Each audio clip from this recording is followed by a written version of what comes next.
دوسرا ایک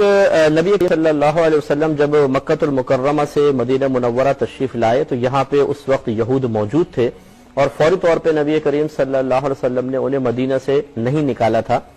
تو آپ نے یہاں کے یہود کو ملاحظہ فرمایا کہ وہ 10 محرم الحرام کا روزہ رکھتے ہیں، یوم عاشورہ جو ہوتا ہے اس کا روزہ رکھتے تھے. تو آپ نے دریافت فرمایا کہ تم اتنے اہتمام کے ساتھ یہ روزہ کیوں رکھتے ہو؟ انہوں نے عرض کی کہ یہ وہ دن ہے جس میں اللہ تبارک و تعالی نے فرعون اور اس کی قوم کو غرق کیا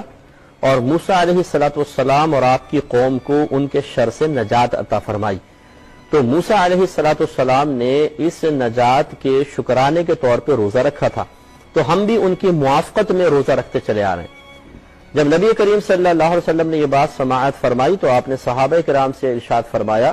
کہ موسیٰ کی موافقت اختیار کرنے میں ہم یہود کے مقابلے میں ہم ان سے زیادہ قریب ہیں، یعنی ہمیں چاہیے کہ موافقت کریں، یہود سے زیادہ ہم ان سے قریب ہیں. لہذا نبی کریم صلی اللہ علیہ وسلم نے صحابہ کرام کو 10 محرم الحرام کا روزہ رکھنے کا حکم ارشاد فرمایا. تو کسی نے عرض کی یا رسول اللہ صلی اللہ علیہ وسلم اگر ہم 10 کا روزہ رکھیں گے تو کیا یہ یہود سے مشابہت نہیں ہو جائے گی؟ تو نبی کریم صلی اللہ علیہ وسلم نے ارشاد فرمایا اچھا تو پھر 9 یا 11 کا روزہ بھی ملا لو، یعنی ایک دن کا اور روزہ ملا لو 9 یا 11 کا.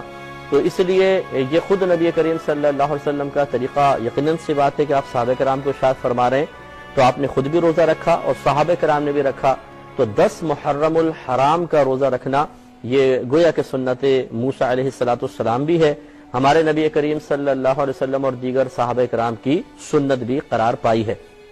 اور اس کے ساتھ ساتھ 9 کا یا 11 کا روزہ بھی ملا لیں تاکہ کسی غیر قوم سے مشابہت بھی نہ ہو جائے. اور اس روزے کے بارے میں رحمت کونین صلی اللہ علیہ وسلم کا فرمان ملتا ہے کہ جس نے 10 محرم الحرام کا روزہ رکھا تو یہ اس کے سابقہ 1 سال کے گناہوں کا کفارہ بن جائے گا.